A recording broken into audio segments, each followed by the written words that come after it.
Shall we begin? Yes, we shall. Thanks for watching and thanks for joining, for those who just came. I think there's no new faces you already know about the film. So I'm not going to repeat myself from earlier. But we should do a proper introduction of the two of us, and then the idea is that we're going to have a little talk where I'm going to ask you some questions, and then we're going to invite your questions and contributions to the conversation. But starting off, we're from Bedside Productions, which is a queer porn collective in Copenhagen. I'm the co-founder. My name is Anne Sofie, and Hannah is our kink expert. And pain slut. Yes. Yes. And Bedside Productions was founded in 2018, and today we're approximately 20 people, a few more depending on what projects are happening at any given point. And we have quite a few different activities going on. Our main activity, of course, is the production of these films. And our goal with our films is to make a platform for creating films that break with the normal perception of what porn is and can be. So it can contain artistic ambitions that is not usually attributed to the porn genre.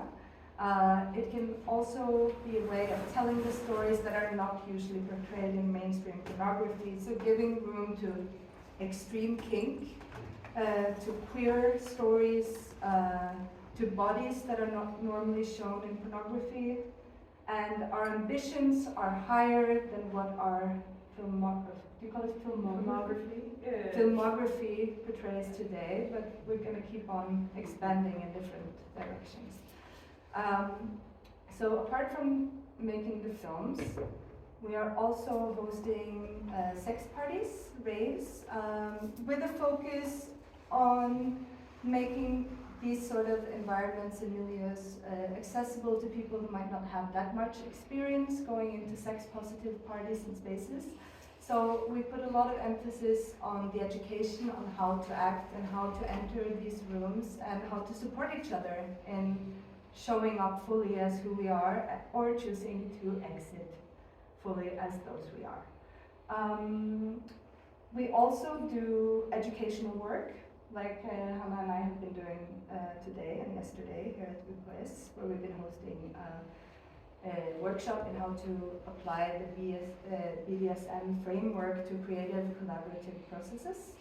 It's also more straight up sexual kink education, and of course creating physical spaces where people can discuss pornography, sexuality, gender, and all things related. And we have a print magazine. Yes. We do, what? Which is community created, kinky, cute, fun porn magazine. Very cute. Yeah, very fun. No, it's really, it's very So we do very cute things also. And me, I'm Anne Sofie. I'm from Oslo, but I've lived in Copenhagen for the last 12 years. And my background is mainly in, I studied political science and project leadership, but I've worked as a CFO, doing finances. Well, I also do that now.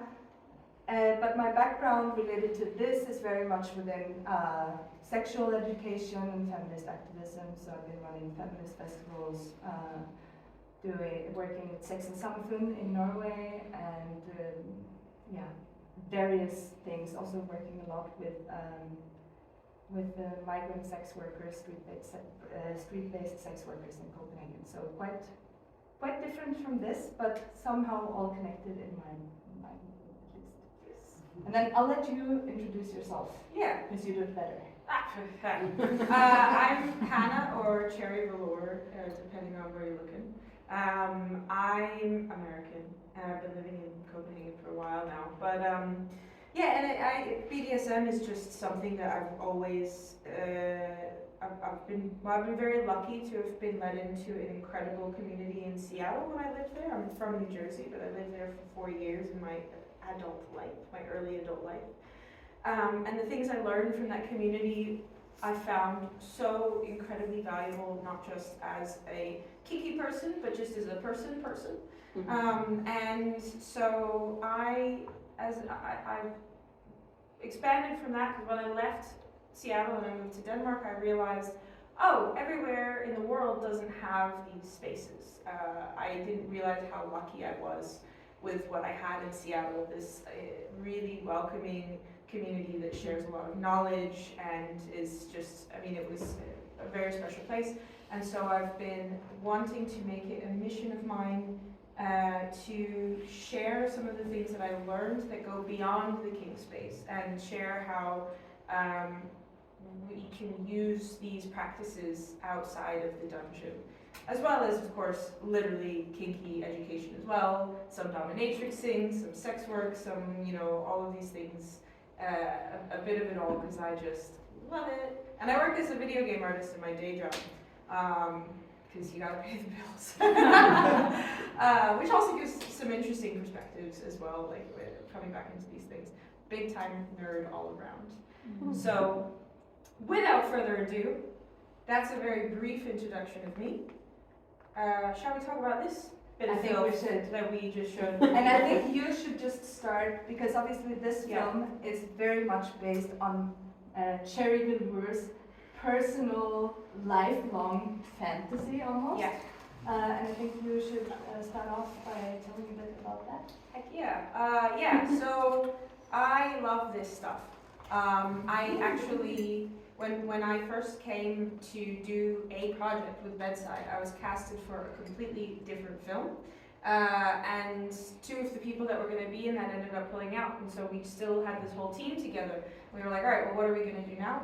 And I was like, I don't know if we want to do that. In that original film, I was actually going to be a dom, so that changed. I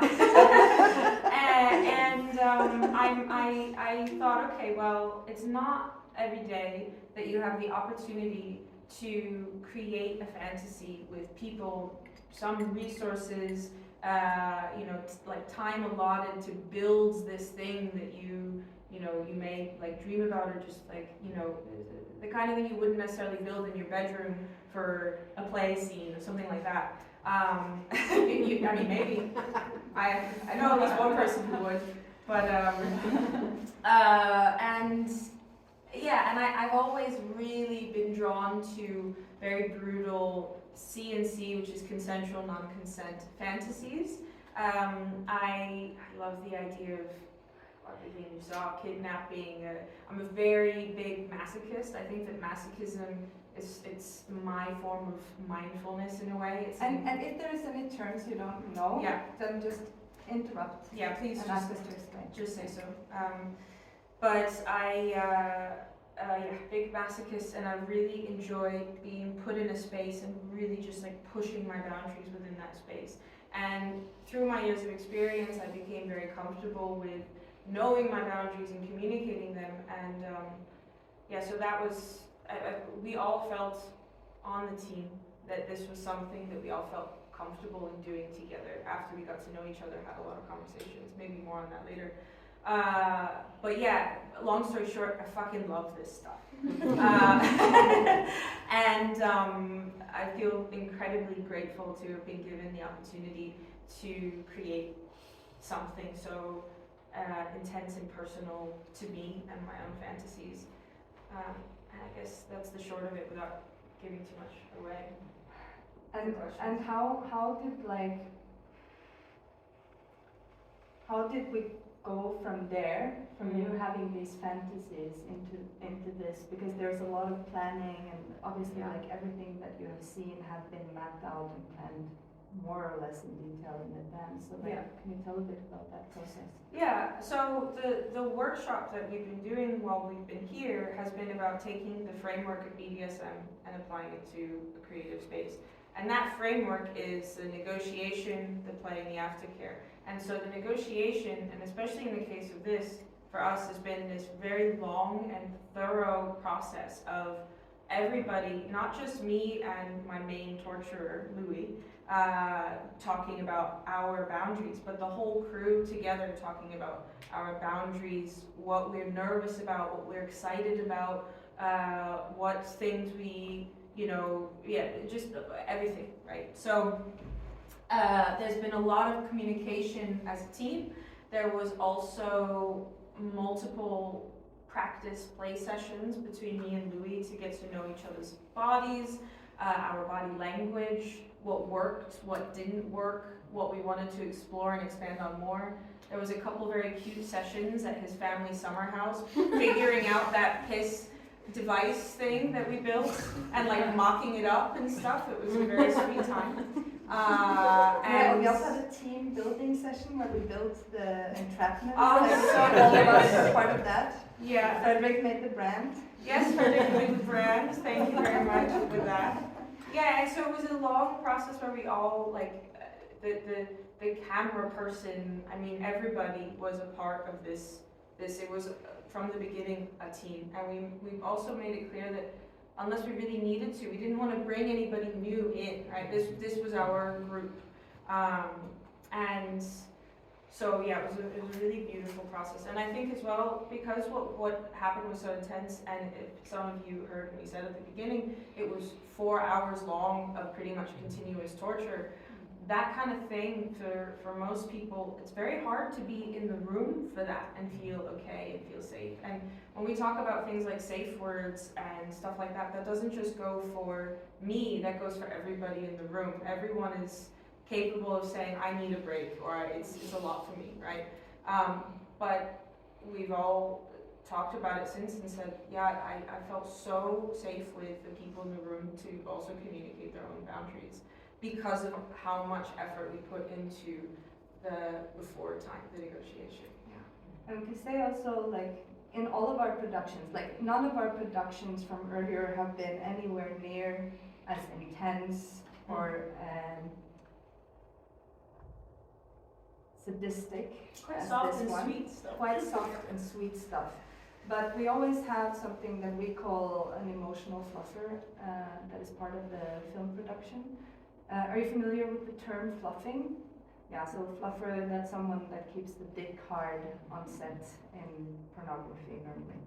And we have an emotional fluffer that is there to kind of facilitate that these conversations take place and to keep in focus on that everyone is able to express it if something is going slightly off track or we need to check in or anything along the way. And the emotional fluffer for this one was Kate, that was in the box. Yes. Yeah. She wasn't there the whole time. Yeah. That was the only thing simulated in the film, is that she was not in there the whole time. She's actually one of the people that is masked also. Yeah. So, yeah. And so am I. Yeah. May I ask, how did you physically prepare for this session? What did you eat? How did you hydrate? And I mean, for any session, I try not to eat too much because then I feel a little sick. But I want to make sure, the main thing is you want to make sure you have enough sugar, like in your body, right? Because a lot of the time your blood sugar can go down during these sorts of things, and especially when doing things with needles, we often keep dextrose tablets around. And we did take a dextrose break at one point where I was like, I need sugar. I'm like, I need some sugar. Other than that, being hydrated, having enough water. But for the most part, I think the main thing is just those the play sessions that we had prior, just to so that my body sort of knew what was coming, right? Other than that, though, I'm quite comfortable with intense pain practices. So I personally know myself, and I know I don't need a ton of ritual around preparing myself. But some people absolutely do, and that's a part of the process of learning yourself and what individual people need. Although there was a moment where you prepped a bit in the beginning, because like in the beginning there's a little bit more performing, and then it quite quickly moves from performing into something very real. Well, that kind of prep, yes. So, I mean, other than the food things, Yeah, you mean with where I asked for a moment? Yeah. So in the very beginning, the very first thing that we did was film me in the back of the van, and you don't even really see it, but I'm actually like tied up, duct taped in the back of the van with just a GoPro on my head. And before that scene, I really I wanted to be in the headspace because I'm not at all an actress. Like I don't act. Everything that you saw was very real. Of course, I'm in a headspace, you know, but it's all very real reactions. And so before I got in the van, I was like, okay, Louis, can you just beat me around a little bit so that I can get into the space? Just give me a few slaps and like give me a little headlock for a bit so that I can get into the headspace before I get in there. And that helped me a lot. So yeah, that's my preparation. Yeah. I'm also curious, of course I've heard you talk about it before, but I think it's interesting also to talk about what the thoughts were about how this film would be received, and if there were any like hopes in what people would take away from experiencing this. Yeah, well, because especially when I first watched it in a room full of people, I thought people are going to wonder what my political angle is, and which is a perfectly fine question. But the genuine answer is there isn't really one. I just wanted to. Of course, everything is political, and so it's not that it isn't political. But I also think that there is a lot of value and something as well very feminist about being like, I just wanted to make it. I'm not trying to say anything about like this violent act or this or that or like the male gaze or how I'm being portrayed and yada yada. If people want to extrapolate things, then they can. But for me, this is my fantasy. I wanted to make it. If there is anything that I would say I would want people to take away from this, and as well, if there's any goal that I would have with this film for people, it's to show that you can create something this brutal and this violent and do it with care and with an ethical foundation and do it relatively safely and do it where everyone involved feels safe and heard and cared for. And that really doesn't just go for something as hard as this, because you can wonder those things. You can wonder, is this person actually involved? Are they cared for? Are they being violated? About the most soft-core porn that you'll find on the internet. And so, of course, with these very violent things, those where our minds jump to, but I think we have to really be like, well, I can say that about anything. And the most violent of actions, something that looks as violent as this, can be one of the most tender expressions of affection and care and love. And a simple glance on the street from a stranger that's non-consensual can feel like an honest attack. And so that's one thing I really wanted to get across with this, is you can make something like this with love and care. And I just want to add to it before, and we can get to your comment, but I think that is also like an overall goal with what we're doing with Bedside, because the porn industry is notoriously secretive. Like most of the time when we consume pornography, we have no idea about the working conditions, not even who has made it, and I think that is really like the big chunk missing in this conversation, is that we need more transparency. We need to know how these films are produced, who's behind them. That's also why we mostly use our full names. I do as a producer. And also in regards to this film specifically, because it is such a violent film, if you just look at it outside of context, you are going to have a lot of questions, and it might be very traumatizing if you're subjected to viewing this without the context of seeing it in a space like this and hearing Hannah talk about her experience and knowing where it came from. And that discussion is very difficult, and I don't know exactly how to solve that. But what we're trying to do with this film specifically is to control as much as possible how it is being shown out in the world. So to keep a firm grip on controlling which platforms in which context it's shown. So mainly it's going to be shown in viewings like this, festivals and so forth. And then we try with our website, we try to add watermarks and other things that makes it traceable back to the Bedside Productions website where you can read more about how we produce our films. But you can't control that, it's the internet. Yeah. But we do what we can.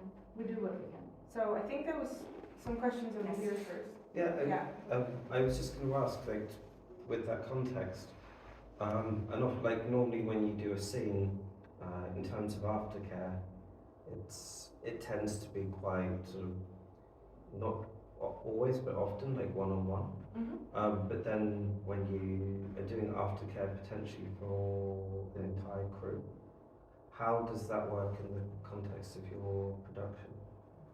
Yeah, so this is actually even one thing that we did do aftercare. I guess the short answer is you all meet up a couple days after and you have like an open and warm conversation talking about it and making sure everyone feels good and safe and eating nice food and just landing, right? Allowing everybody to land and decompress and digest it. And one of the things that we thought, oh, okay, you know, if we could do it again, we'd do it differently, is we didn't plan the day that we would meet before the film. So, which is not like... It was more than a few days, it was like a week or two. Yeah, exactly. Before we all met up again. And that, it didn't end up being a problem. Like everybody was okay, but it's still something I think is really important to have that plan set up already, so you know exactly when that's coming. So yes, but that's how I would do aftercare for a group, is just meet and know, okay, we're all going to check in together, we're going to have this nice time, and make sure everyone's okay.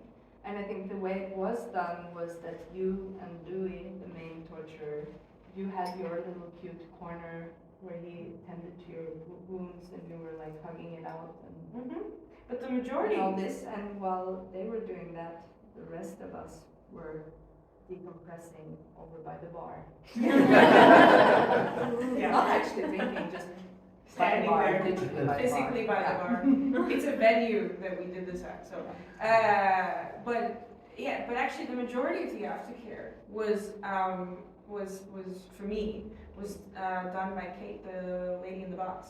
So the next day, I ended up going home with her, sleeping at her place, and then the next day we just watched movies and ate snacks and popcorn all day long, and it was perfect. I was just like all like black eyes and covered in bruises and oozing bran and everything. It was just what I needed. Hold on, I think you had a thing earlier. Do you still have something? No. Oh no, Yvonne. Me? No? It's not to push you. I just thought I saw. No, I just might have been sitting like this. But maybe I do want to just comment rather than a question very much on what you've been saying. That I think this shift in watching it with context shifts the gaze in a way that I think is really important and very political as well. And I think that is this also knowing and this political act of like making safe spaces and caring spaces for doing this kind of work is very important. So I think that, not that this helps me to watch it, but it makes a different experience of watching it, where the context is so vital for me. Yeah. So that's just a comment rather than a question.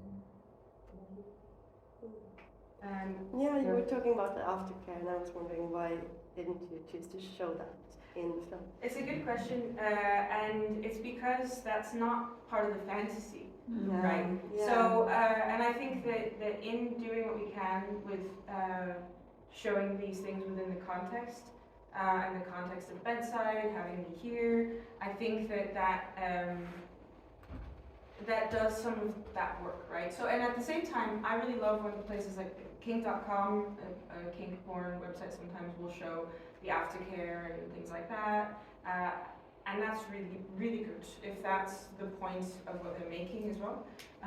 But for me, I wanted this to be my fantasy, and my fantasy doesn't involve aftercare. It's brutal and it's evil. But in reality, which is off the screen, for me, that's where the aftercare. And like an educational aspect of that is also like pornography is not reality. Yes, It is a exactly. fantasy, and no matter how much you bring of your own sexual preferences or desires into it, it is still a performance. Yeah. It is still fake in the deepest sense, because it is not reality. But we have, however, shot extra material that will be released on the website also, which is in the form of an interview with you and who is the main torturer. That will be released also for that added context when it goes online. But it will not be part of the work. It's you and then Truls. Yeah, I had really I'm sorry if I'm like not being able to formulate, but it's about the context and about consent that you talk about. You talk a lot about you want people to have the context, and you want to people to be aware that this was consensual fully. And for me, when I'm watching porn, it's a lot about illusion and about fantasy and about believing that the story is true, kind of. And I'm just wondering, do you have thoughts around this, how to create this illusion while having an ethical production and consensual setting? How does the viewer get to believe this story? Yeah. I mean, No go. Yeah. I think we're, Yeah, I mean, I feel, because I totally know what you mean, and that's why even when we talk about the context of, there's a little voice in my brain that's also kind of it's a bit of a devil on my shoulder that's like, oh, it's kind of okay to just see it, and just, but I also, I think, as much as I want the context to be available, I also think it's also why I take the app. I don't want aftercare to be in the work itself, because I want when you enter the work, it's just that, right? It's there, and I think it being on the Bedside website, that just gives you the background context in your mind that you might need to comfortably watch it, because you're like, okay, this is an organization, this is like a community that creates things that I can feel safe watching, and then you can enter the space. And I feel that that film, I think, does a pretty good job from the beginning. No matter how much you know about the context or about, oh, there's extra material over there, whatever, you hear this whimpering and you're in this van, and hopefully it just takes you there. Hopefully. and I think it's also very much about who creates something, because when people tell other people's stories, then what you're pointing to is often lacking. But when it is told by the people it concerns, people who have a deep personal connection and understanding of the subject at hand, there is reality that is incorporated into it, even if it is a fantasy and a performance. And I think with this piece of work, for example, I don't think anyone watching this will be in doubt that Hannah is feeling exactly those things she is expressing along the way, which would not be the case if it was me being tortured, for example. It would look vastly different and way more performative. I have made a film, and then that is more cute. Then it becomes a completely different kind of work that will not give you what you're kind of asking for here. Yeah, because I actually think you don't need much suspension of disbelief, because it's quite real. Other than the fact that I'm not literally being abducted by people I don't know, but the experience and what I'm physically going through and my emotions are very real and raw with what you see. But yeah, it's a really interesting. And then there's another layer to it also that we have discussed, and that we're probably going to do. We're probably going to make a version that is even more brutal, that is way less edited, with less sound design, that is just basically a documentation of the torture that Hannah endured. Yeah. That will look vastly different because now you have the cinematic effects, you have the GoPro from inside the van, and you have these elements that shows the construction of this scenario. Yeah. If you take all of that away, then it is brutal and different.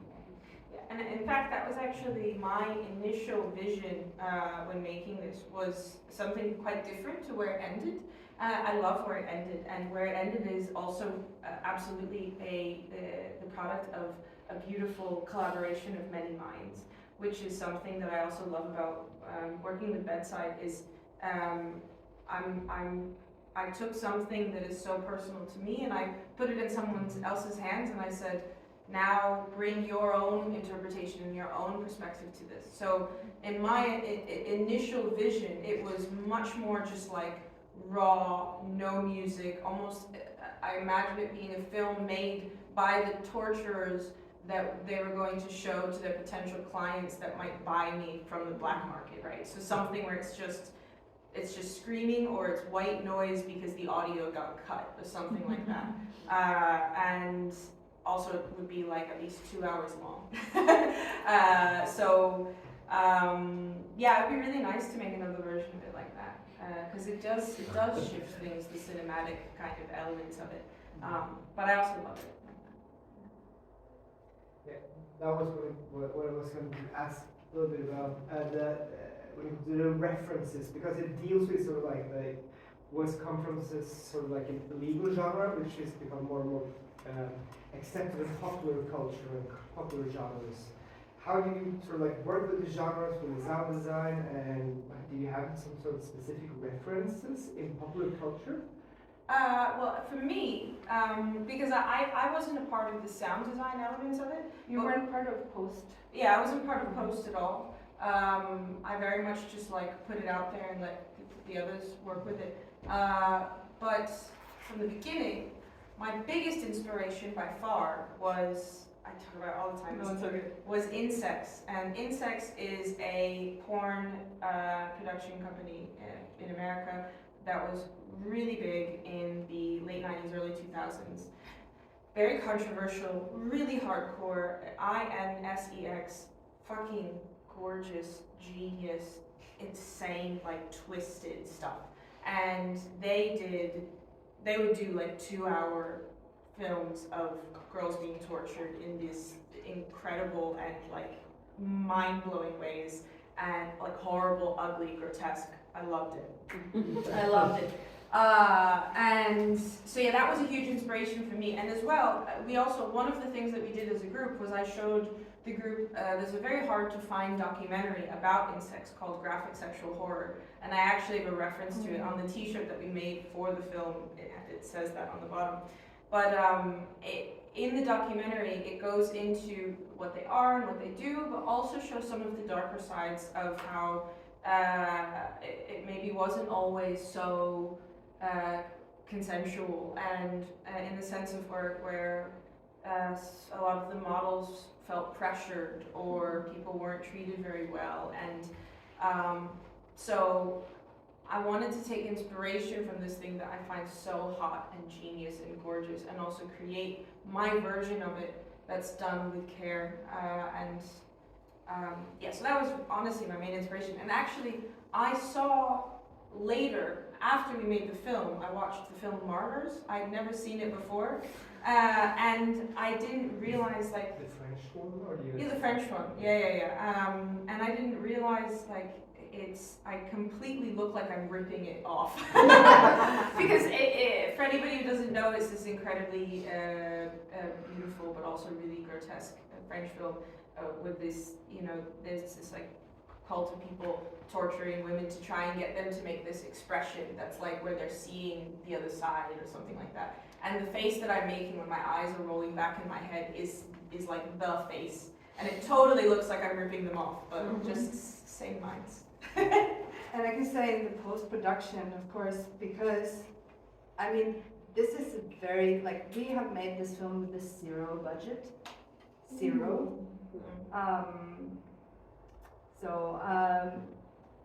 The post-production obviously also that affected things. Plus, there were some like decisions made along the way that were made out of necessity, or like they were practical because of the framework we were working within. So we shot this on 2 different cameras. One we found down at my office, this Ravens camera, and then we had another camera that just looks too nice to be like a very grimy documentation of. So we have 2 different sets of images, one that fits in an art gallery with beautiful close-ups of Hannah's body and like stunning images, and then we have this really fucking dark, gnarly, cold, distant surveillance tape moving next to each other. So when we were in the editing room, me and the editor, we were also like, okay, this is going to be interesting. We're not going to be able to turn this into exactly what we talked about from the beginning. So already there it was kind of like, also if we wanted to be short enough to go online without it ruining us financially because of streaming costs, because to stream a 2-hour film on your website, that's going to be very expensive, and when you don't have good payment solutions like you don't do when you do small-time pornography, there simply isn't like the capacity to host that. Yeah. So there were these practical considerations also. Unfortunately, but also fortunately, because I feel like the result is something that can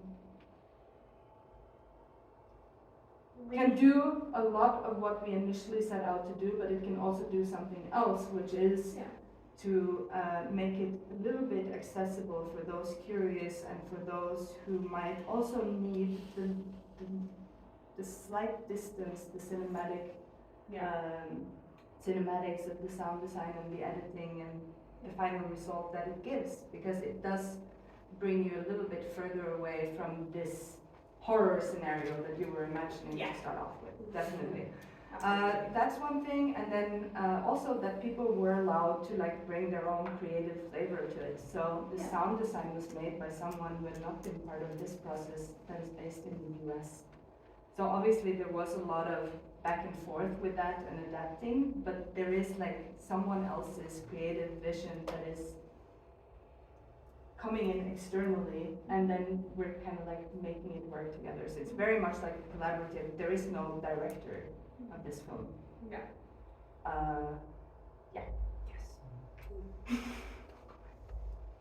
Cool. Other question? Yeah. I'm just curious about the reception. How do people receive it? How do you receive it? I mean, very differently. Very differently. Yeah. Some people leave, some people are really upset, but mostly I find that people are interested, they're curious. Yeah.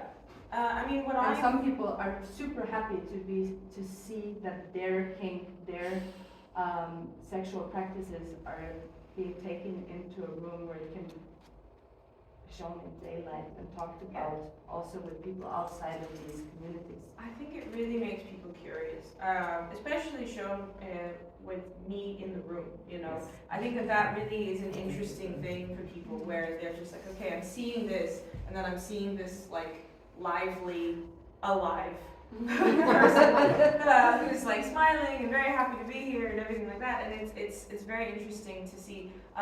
Some of the response that I got, which was very nice, was people saying like, thank you for sharing such a vulnerable space, right? I think that everybody feels that this is a very vulnerable space that they're being led into, almost to the point of it being uncomfortable, right?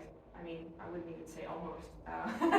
It's an uncomfortable but very intense and vulnerable space. So it's made people curious about the things that happen in it. It's made people say, oh, I didn't even know that the body could do all of these things and be okay. Some people have been surprised that it didn't affect them at all. Yeah, and some people have been like, some people it also depends, some have seen it multiple times, and the experience that they have with it really changes every time they see it. And actually myself included. Especially this is the 3rd time I've seen it with an audience. And like the first time I was a little bit like tense, not because I was in any way ashamed of what I was showing or anything like that, but I was saying, oh God, this is quite intense, and I hope people are okay watching this, you know. And then the second time I was a bit more calm, and then this time I felt very similar to how I felt when we would watch it as just our little group, which was like kind of giddy and giggling and quite happy and like laughing about things that, like, you know, just like funny moments in it, and I'm more and more comfortable with that. So I really think it changes every time you see it. Yeah, it's really interesting though. How are we doing with time? I don't know. You're okay. We're okay. What's the time? It's 10 past. 9. Yeah. 10%. Yeah, okay. I have a potentially little silly question. Give me your silly little question. But what do you say when you come into work with all these new? Funny enough, and this is not a Or privilege. did you like go on holiday? Or? No. So this is not a privilege that everybody has, but I have made it important to me that any space that I exist in, I am completely open and honest about what I do. It's not that I'm pushing it in people's faces, but I'm not trying to hide any of it. So I'm very fortunate in that the spaces that I've been in, people have just learned to accept it. And I always make myself available for questions as much as people want. But like in my current place of work, the guys are great that I work with in my little game studio. So much so that not long after, when I hadn't even been in the studio for very long, I invited them along for a cute little hook suspension day. I invited them to come into the woods with me and my freaky friends, and they watched me do a hook suspension in my butt. I literally, like, my bosses and my lead, while I have 2 hooks in each ass cheek, and I'm swinging from a tree, and they're like pushing me back and forth. And one of them even, because then we did like neck pulls where we put one hook in our neck and we're all like pulling against each other. And one of them even tried one. So I was really lucky. But what I've found in general is that when you're open, but not in a way where you're pushing people, for the most part, people will be quite receptive, and they'll say, oh, okay, like this thing that maybe freaks me out a bit, it's actually not so scary when you present it like this. That being said, again, many people don't have that privilege, and that is how it is. And also many people may have that privilege but just choose to keep it private. That's not the case with me. I also want to add to that, because that is something we deal with in all of our productions, because obviously that this is a specific thing that might provoke people more than pornography in general, but it is an area that carries a lot of stigma, and especially being a performer in pornography is heavily stigmatized. At least that is like the general perception in society. So since I started doing this, I always, when I do Q&As or I come out into the world and talk to people about what I do, one of the first things I'm asked is like, how does your surroundings react to what you do? Are you open about it? How did your parents react? What do people, are you afraid you won't get work? Before I had a family, they were like, what, are you afraid that no one will ever love you? You know, like, because people were worried for me. And I have to say that one of the things that goes into the process whenever we cast someone to be in one of our films is that the first thing that happens is that they have a conversation with me. And the first thing I ask is, how would you feel if people found out? How would you feel if your parents found out about this? How would you feel if your workplace found out? Do you have the support system that's going to be there for you when you decide to do this? And also, if you decide that you regret doing it, if you change your mind at any point, will those people still be there to support you? And do you feel confident that you can stand firm in the decisions you made, also with confrontation from your environment? And a lot of people who are curious and wants to work with us don't want to do it anymore after having that conversation. And that's the way it should be. Because there is no control, there is no way of of being secure or being protected against these hypothetical consequences. I have to say though that from my experience, that is not how the world meets you. That is not like, I only meet that through people's concern for me. It's not actually how the world has met me since I decided to do what I do. I've also performed in films as well. It is a consideration that we take very seriously, and it's something we talk about a lot. I'm still not certain how real that threat is. I'm absolutely certain that for some people, the barriers and the potential challenges you will have to face from making such a decision are way higher, especially if you're marginalized in several ways. Funnily enough, those people who are marginalized in many different ways are often the first people to volunteer to stand at the forefront. So I see when I get casting requests, it is often queer people, it is people who have been rejected by society in many different ways throughout their life that have become brave enough to not worry too much about those. Yeah, I think you learn that like the world's gonna decide, like make their judgment on you one way or another, right? If you're rejected already for this or that thing, you may as well just live your full truth if you can do so safely, right? Safety is always a concern, right? But yeah. I think he was performing it actually. No, this is very quick, but I want to say thank you to UKS for Yes. putting this on. I can say this in this room, but I work for D&B, and I had due diligence done before I got the job, and even by the time I moved to Norway, the cat was very much out of the bag, kind of thing that I did back in London, and they were quite supportive, but generally speaking, I find Norway has some way to go, certainly with sort of gender norms, and so for me tonight, seeing this here was a very important thing, and very political to say, yeah, you can mix these elements, and I'm very appreciative to you, Miriam, for creating space for that. So I just want to say thank you. I agree.